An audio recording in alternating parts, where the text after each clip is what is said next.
Tonight on Cosmic Cantina, beam us up, bitches, because we're getting abducted. Well, not us, but it has been happening in the country since the 1600s. Do abductions suggest that humans are simply cattle being monitored by our alien overlords? Then, we discuss Netflix's new Unsolved Mysteries episode about the Berkshire incident and dive into one of the players in that case. And finally, Matt goes into the classic Pascagoula UFO encounter. I'm your host, Melissa Tittle, and every week I go to my favorite bar, Cosmic Cantina, and kick back with my co-hosts, Josh Golombeski and Matt O'Connor. We talk about aliens, Bigfoot, ghosts, ancient cultures, and anything from the unseen world that needs a little illumination. Welcome to Cosmic Cantina. I'm your host, Melissa Tittle, and tonight I am drinking a Paloma, which is grapefruit and tequila. Good for you. That sounds delightful. I am once again drinking a gift bottle of wine. This one's called Troublemaker. And again, I just can't shake the fact that someone's trying to tell me something with these gifts. The other one I was gifted was called Menage a Trois. And I like that message. That seems better.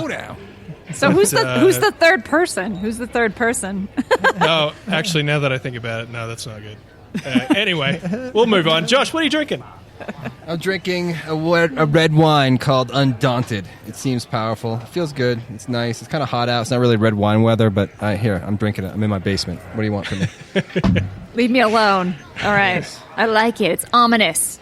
Nice. All right. So we really wanted to get back into talking about aliens. And not only just aliens, we want to talk about abductions. We want to talk about certain cities and cases where there's multiple abductions in one night or over the course of many years. What's that all about? Indeed. Like why do you keep coming? Like, why do you keep coming to the same area? Yo. Well, I scratching the same itch. What's the deal, alien? So I wanted to start off with possibly, because I actually don't know anything earlier than this, the first American documented UFO story. Okay, you ready? Ready. Hit me. All right. March 1st, 1639, Massachusetts Bay Colony. John Winthrop wrote in his diary. He's a fellow Puritan, and he kept a diary of everything that was happening to him every day. So specifically on this day, March 1st, 1639, him and a guy named James Everell, who he records as a sober, discreet man. I guess this is an important It's a hell of a description. One day I would like to be referred to as a sober, discreet man. Yeah. The most boring man that ever existed. We'll get there. Yeah, go. This guy sounds exciting. So James Winthrop and his really boring friend, James Everell, sober man, and two others who don't really have names, apparently, because they're not important, probably because they weren't sober. Two others have been rowing a boat in the muddy river, the Charles River. And this was at night, when they saw a great light in the night sky. And it stood still, and it flamed up, and it was about 3 yards across. It ran in different directions at one time, and then it shot back up into the air. So the crazy thing is, they're on this boat in the Charles River, and they're looking at this thing, and they're all in awe. And then all of a sudden, 2 to 3 hours go missing, and they just wake up in the boat, like down the river, like completely down the river, like they were all passed out, completely passed out. So they had missing time. They had missing time, about 2 or 3 hours were missing, and they were all passed out in the boat. They just woke up, and they were way down the river. Like, no, it wasn't even... They didn't even know how that could have happened, basically. It was just too weird. Jack Valet, I actually covered this story a couple times, and he says that this is definitely a possible alien abduction story. Like, classic, see this weird thing in the sky, bright lights, and then poof, everybody just forgets everything. So... Did they report any other physical things? Like, did they have an itchy butthole or something afterwards? Or No. Itchy. I honestly don't think that this Puritan man with his sober friend would have said, my butt. You're right. He probably would have kept that to himself. You're right. Yeah. He liked it though. He might have been hung. Yeah. He's like, James. Did you do that?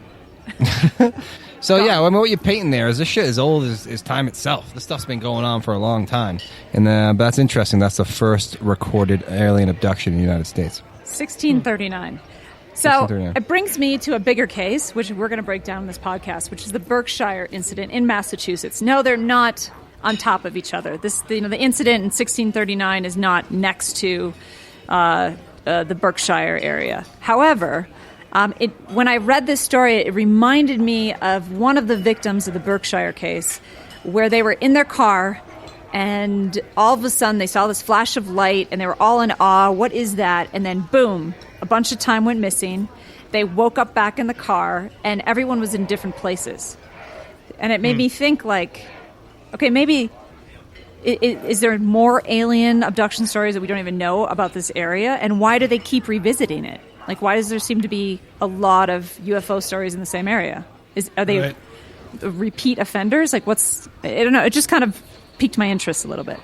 Another thing to bring up before we break down the Berkshire case, there's a Finnish town in northern Finland. For some reason, they don't want to publish the name of it, but there's a book called Heavenly Sky by this woman who experienced it growing up.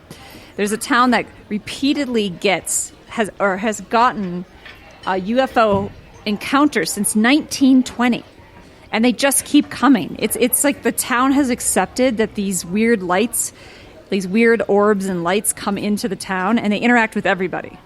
And they don't know why, and they don't know what they're doing, but they've just come to accept it.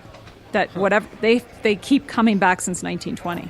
So just to round up why I brought all of this up, 1639 case, and also this Finnish town, is that I really want to focus on why these cases keep happening in certain pockets of an area and what they might be looking for. And so the Berkshire case is so effing interesting. I mean, it's just, there's so many levels of it. So I'm going to let you start it off, Josh. Where do you want to start? Give us a rundown on the story. It was in 1969, September 1st, on Labor Day. There was a series of abductions in western Massachusetts, kind of near where I grew up, within an hour's drive, involving multiple people over 5 towns. There was lots of sightings of it that were called into police stations and radio stations. This took place over a large swath of area with multiple witnesses, multiple people getting abducted with no relation to each other at all, being picked up and dropped off really quickly, honestly. Some people had several hours missing in time. Some people had 7 minutes.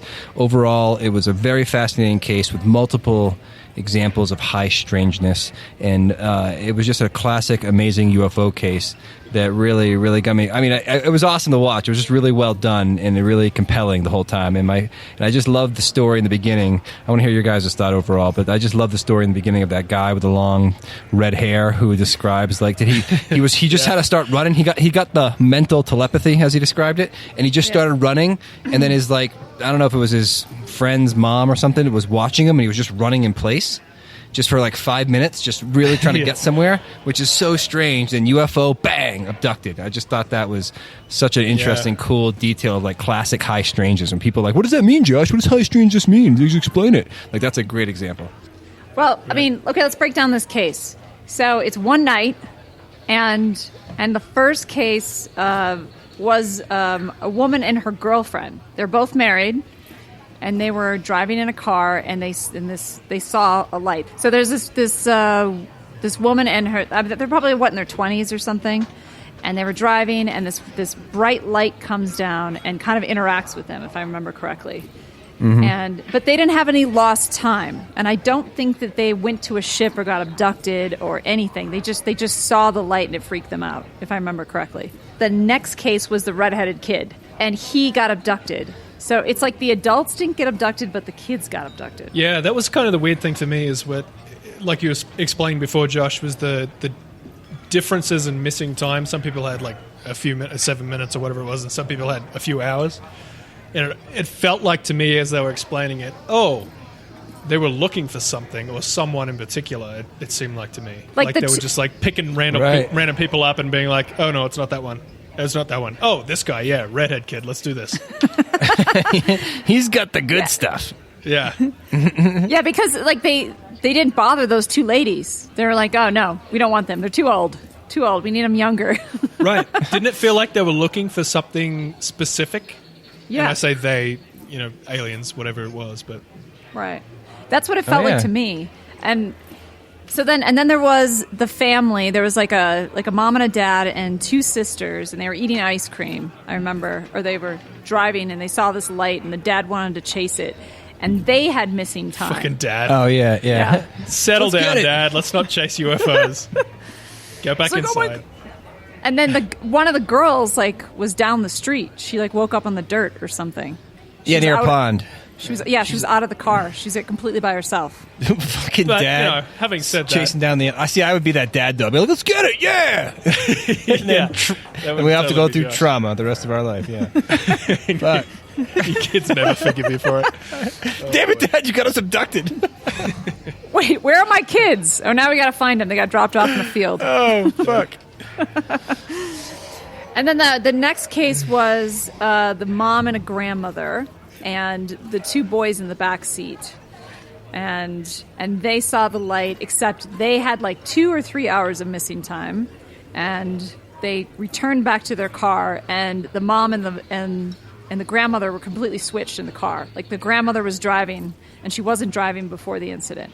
Yeah, the big that switch in the end. Super, super interesting. It's like, it's either something like that, or like their pants are on backwards, or there's something that suggests that you've been fucked with in some way physically. Yeah, it's like the script supervisor fucked up. Like the alien who's in charge of like writing down details, like screwed it up. Fuck, you put grandma in the driver's seat. Now they're going to know, man. They're going to talk about this 40 years later on a podcast. Don't you know? Oh, great. Dude, even aliens, they're not infallible. You know, they're not like the Pope. They can make mistakes. They can make mistakes, right? You know what? I bet you that alien's been fired.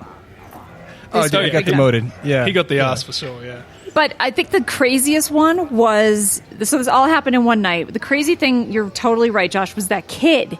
Because the kid's like coloring with his girlfriend or his friend that was a girl. And then his all of crush. a sudden... The neighbor's girl. Crush. It was a girl next door, yeah. They don't say that, but that was a subtext, clearly. Yeah. He wasn't dating her. I mean, he had red hair, so...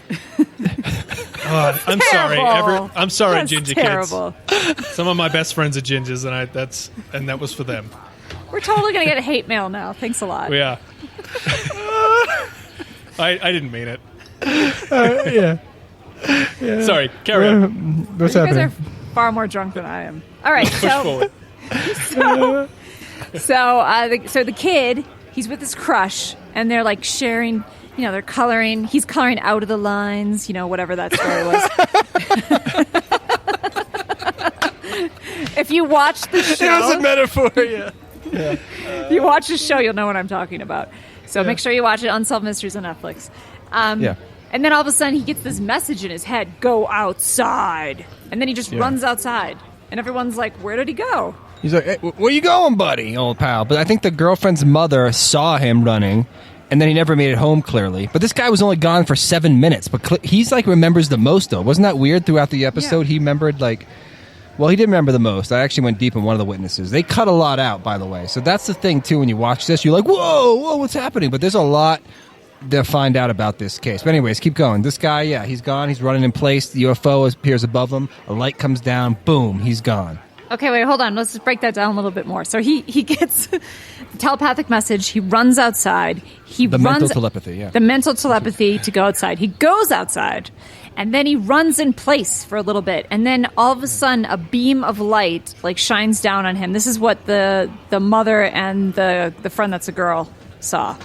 And then he just disappears. He literally disappears. They cannot find him.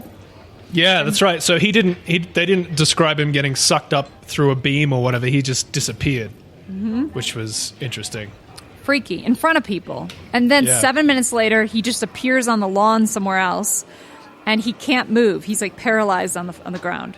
Oh, it sounds like my college years, but yeah, he that's where he wound up. Yeah, listen, it was a long, dark period that I don't like to talk about. Defined you as a man. redhead kid on the grass. Well, I remember it was really cool because his brother was with him, I think, and he was telling him to run, and he couldn't. And then mental telepathy came again, and it said to him, "We're almost done. You got to wait a minute." And then a minute later, he was able to get up. It was just interesting the whole time he was he's the only one who talked about mental telepathy, which I thought was fascinating. Wow. And he also made great artwork. Remember, in the end, he got therapeutic on that experience. And the poor guy, his high school career was ruined. He couldn't date anyone.